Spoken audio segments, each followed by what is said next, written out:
नबी का मस्ताना होता है, उसकी दुनिया में भी जन्नत है। कहते हैं ना मरने के बाद जन्नत मिलेगी, हकीकत बात है नबी के दीवानों की तो दुनिया में भी जन्नत है। बल्कि जो जन्नत में नबी के दीवाने जाएंगे ना तो वो कहेंगे मौला जब हम दुनिया में होते थे और फिर तेरे नबी का दीदार होता था तो तेरी जन्नत से ज्यादा मजा आता था। वाह वाह वाह, जिंदाबाद जिंदाबाद, सुभान अल्लाह। नबी का दीदार जन्नत से ज्यादा मजा, और वो दीदार आपको भी हो सकता है। आपको अगर जागते हुए ना सही तो इंशाअल्लाह किसी दिन ख्वाब में हो जाएगा। वाह वाह वाह, सुभान अल्लाह, हो जाएगा।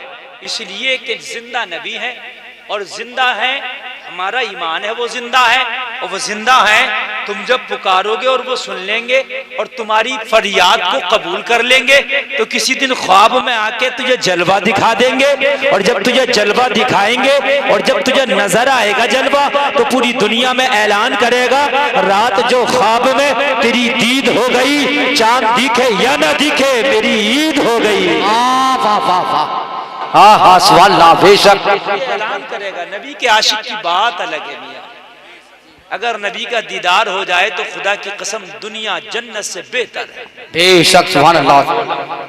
नबी का दीदार छोटी बात नहीं, बहुत बड़ी बात है। सबों को नहीं होता, उनके आशिकों को होता। अल्लाह करे हम सबको नबी का दीदार हो जाए। आमीन सुमा आमीन। एक बार दुरूद शरीफ और पढ़ें, अल्लाहुम्मा सल्ली अल्लाहुम्मा सल्ली अला मुहम्मद व सल्लिम, सलातु सलाम अलैका या रसूलुल्लाह या हुल्ला सल्लल्लाहु अलैहि वसल्लम।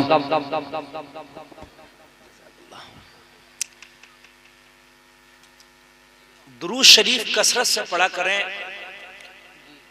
दुरूद की कसरत नबी का दीदार करा देती है। दुरूद की कसरत नबी का दीदार करा देती है। कसरत से दुरूद शरीफ पढ़ा। बात समझ में आ रही है? हाँ, कुछ बातें ऐसी होती हैं आप ऐसे भी कर देते हो, हाँ समझ में भी आती है मगर करते नहीं। बहुत बड़ी बात बता रहा हूं नुस्खा, जबकि ये बात बहुत बार सुन चुके हो गए आप, लेकिन मैं फिर बता रहा हूं। दुनिया में सबसे बड़ा नेक काम नबी का दुरूद लिखना, दुरूद पढ़ना, दुरूद का प्रचार करना। बेशक, सुभान अल्लाह, वाह वाह, सुभान अल्लाह, बेशक।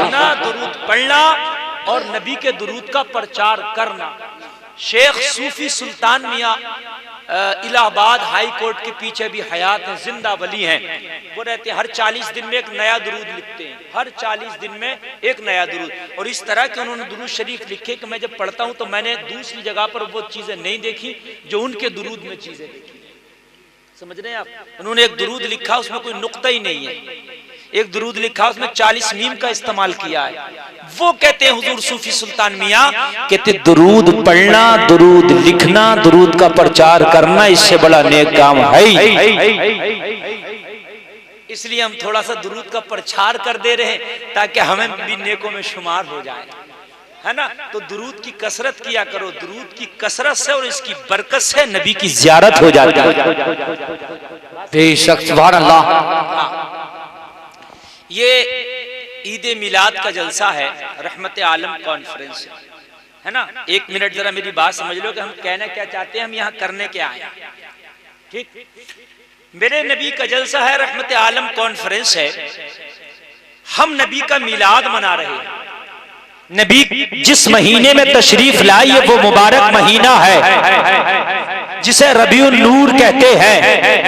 लोगों, इस महीने की 12 तारीख को नबी तशरीफ लाए। सुन्नियों इसे ईद मिलाद भी कहा जाता है, और हम सुन्नी खुशी से जश्न ईद मिलादुन नबी कहते हैं, यानी नबी की पैदाइश की खुशी का दिन। बहुत से लोग इसको 12 वफात भी कहते हैं। 12 वफात सुन्नियों नहीं कहना चाहिए, और आज से गांठ बांध लेना, ना ही आप 12 वफात कहोगे और ना किसी को कहने दोगे। आपके सामने अगर कोई 12 वफात कहेगा तो आप उसे टोकोगे, रोकोगे। भाई ये 12 वफात है ये नहीं, ये तो ईद मिलाद है। सुभान अल्लाह, वाह वाह, बेशक। 12 वफात कौन कहते हैं? हमारे सुन्नी लाइल्मी की वजह से 12 वफात कह देते हैं, समझ रहे? ये 12 वफात है ये नहीं, ये क्या है? ये ईद मिलाद है, नबी की पैदाइश का महीना, नबी की आमद का महीना। ओ लोगों बदअकीदा, कुछ उनका मानना ये है कि तुम लोग 12 तारीख को खुशी क्यों मनाते हो? हमने कहा कि 12 में नबी की आमद हुई है, नबी तशरीफ लाए, इसलिए हम खुशियां मनाते हैं। तो बदअकीदा कहते हैं कि 12 ही तारीख को नबी दुनिया से तशरीफ ले गए हैं, तो जब तुम खुशी मनाते हो तो उनके जाने की मनाते हो कि आने की मनाते हो? तो हमने कहा कान खोल के सुन ले, अमल का दारोमदार नियत के ऊपर है। अगर नबी 12 को दुनिया से तशरीफ भी लेके गए तो हमारी नियत जाने वाली नहीं, आने वाली है। हमारी नियत जाने वाली नहीं है। हमारी नियत यह है कि जब नबी दुनिया में तशरीफ लाए तो उनके आने की खुशी मना रहे हैं। उनका मानना यह है कि 12 तारीख को नबी का विसाल हुआ, नबी वफात पा गए, फौत हो गए, खत्म हो गए, इंतकाल कर गए, मर गए। उनकी जबान में, समझ रहे हैं आप? 12 तारीख आने की भी, 12 तारीख जाने की भी। जरा जहन नशीन मेरे जुमले करना। तो पहली बात तो यह है कि नबी की हम आने की खुशी मनाते हैं। काहे की मनाते भैया? और 12 वफात कहने नहीं चाहिए। रही बात जाने की, तो आने की तो बहुत सी दलीलें हैं और बहुत सी ऐसी, हम पूरी जिंदगी हो गई नबी की आमद बयान करते हर जगह नबी का मिलाद बयान करते। वो मिलाद मानते ही नहीं, वो मिलाद मानते ही नहीं, वो तो 12 वफात मानते हैं। तो आज 12 वफात पर ही मैं गुफ्तगू करूंगा। आने की बात ही छोड़ दो, मैं जाने की बात करूंगा। हम आने की बात छोड़ के अगर जाने की बात करें तब भी हमें खुशी मनाना बनता है, तब भी खुशी मनाना बनता है। और जब आज तुम सुनोगे तो तुम झूम के कहोगे अरे आना छोड़, अगर जाने की बात करें तब भी हमें खुशी मनाना चाहिए। बेशक इसलिए एक लोगों तेरा जाना और है, मेरा जाना और है, आमिना के लाल का जाना और है। न हमारा आना उनके आने की तरह, न हमारा जाना उनके जाने की तरह। उनका आना भी लाजवाब है और उनका जाना भी लाजवाब है। वाह वाह वाह, बेशक सुभान अल्लाह। अरे वफात तो हमारी होती है, और सही पूछिए तो वफात तो यार सुन्नी और नेक आदमी की भी नहीं होती। कौन कहता है मोमिन मर गया, कैद से छूटा वो अपने घर गया है? गौसे आजम अपनी कब्र में जिंदा है, बेशक।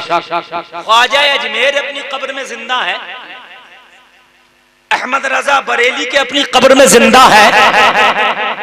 हमारा ईमान है, मानना है